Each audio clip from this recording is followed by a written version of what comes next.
Sa ulo ng mga nagbabagang balita. Jesus Reign celebration sa buong Pilipinas, naging victorious ang pagdiriwang. Jesus Reigns Cagayan naging matagumpay, mahigit 3,000 katao nakiisa sa selebrasyon.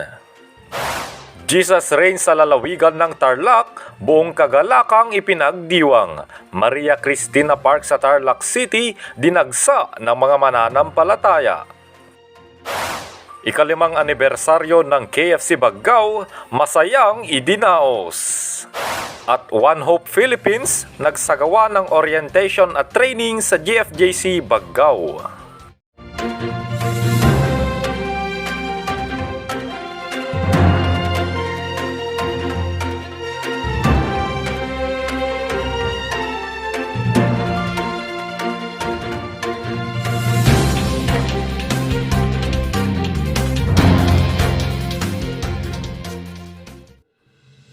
Magandang araw, GFJCians! Narito na ang mga nakaka-bless na balita sa oras na ito. Mga balitang nakalap at natipon sa isang buwang pag-antabay ng GFJC Media.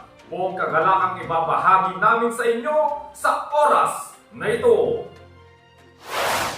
GFJCians, matagumpay na idinaos kamakailan ang Jesus Reigns celebration sa 83 na mga probinsya sa buong Pilipinas. Isa nga ito sa mga pinaka-aabangang selebrasyon ng mga mananampalataya kada taon.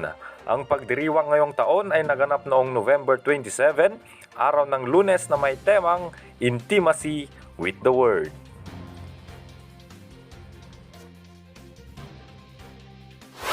Sa paunang balita, Jesus Reigns sa Cagayan naging matagumpay. Mahigit 3,000 katao nakiisa sa selebrasyon. May pagtutok sa balitang yan si Kate Ann Ballesteros.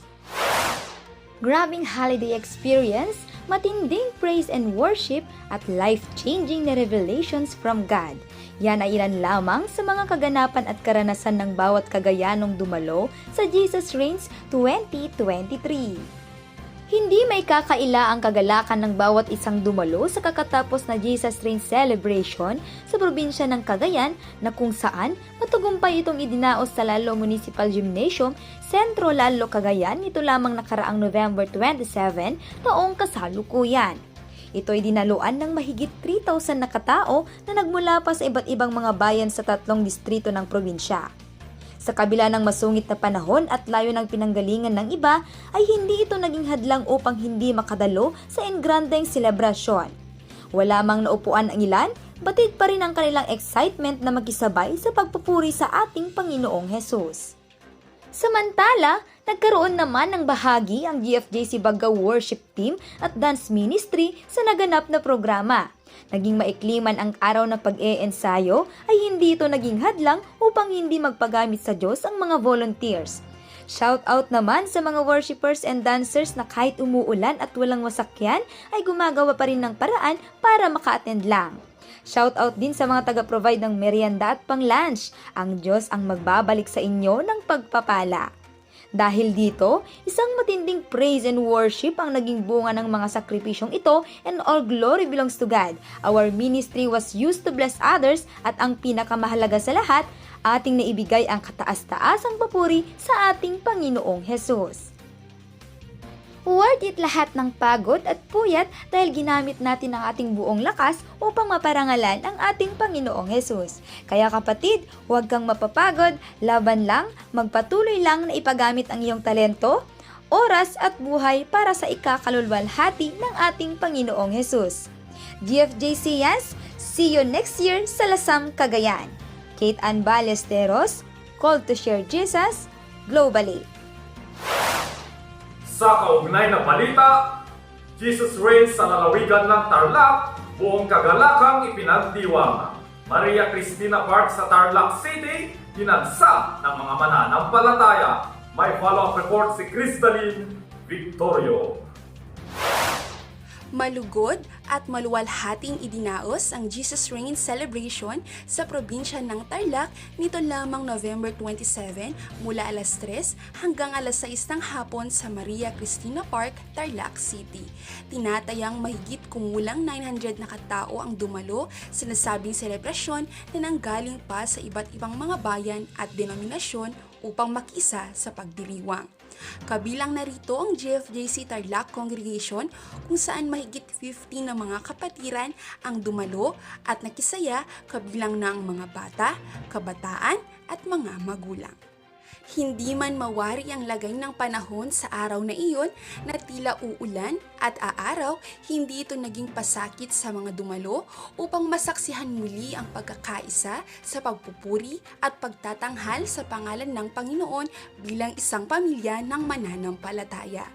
Ang programa ay pinasinayaan ng mga papuring awit, sayaw, tugtugan at salita ng Diyos na nagpalawak sa tema ngayong taong Intimacy with the Word na lubos na nagpalakas sa spiritual life ng bawat isa.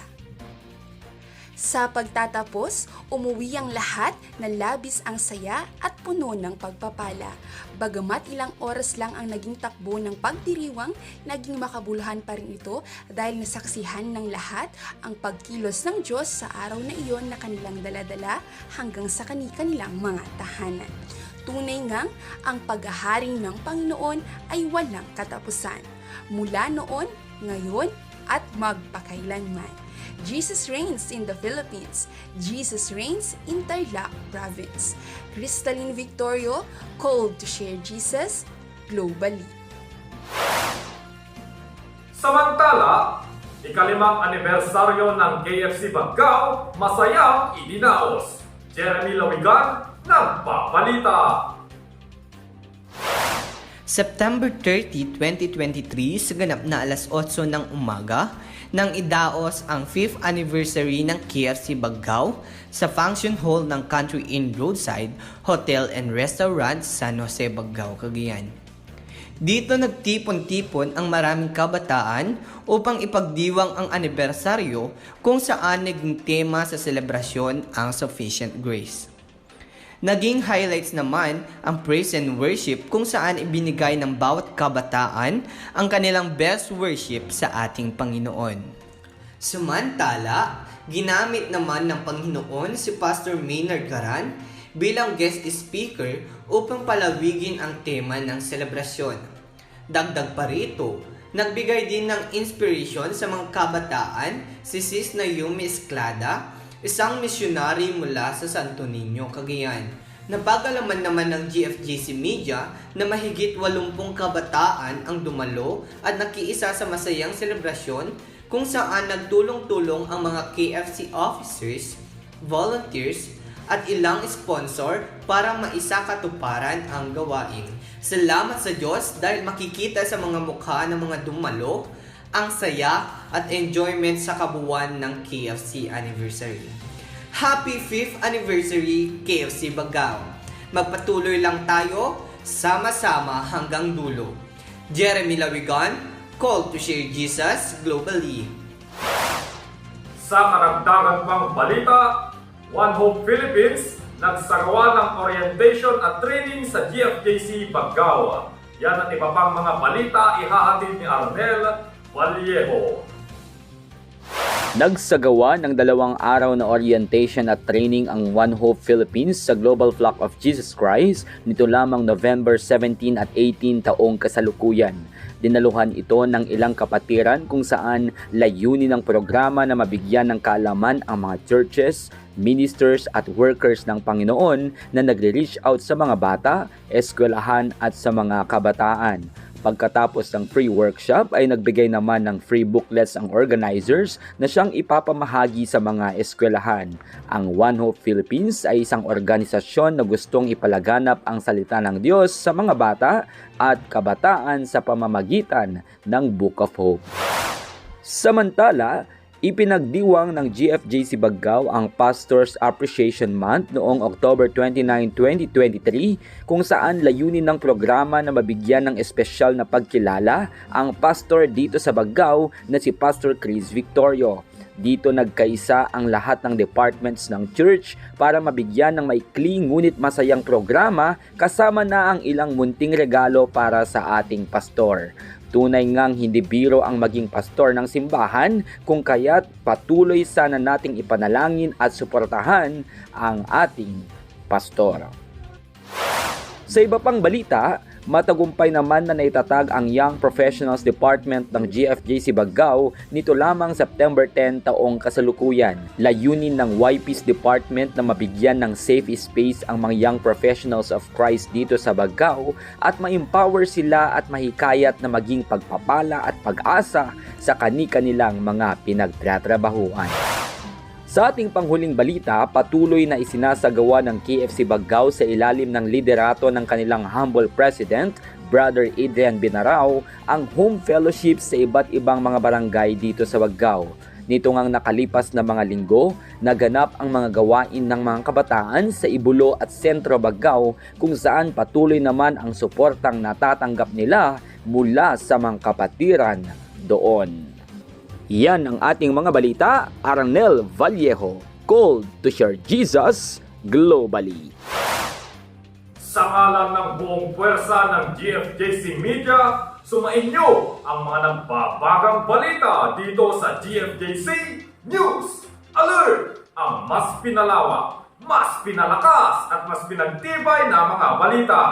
Keep updated GFJCians mula sa GFJC News and Information Center. Ako ang iyong naging tagapaghatid balita, Jonathan Apolonio, called to share Jesus globally.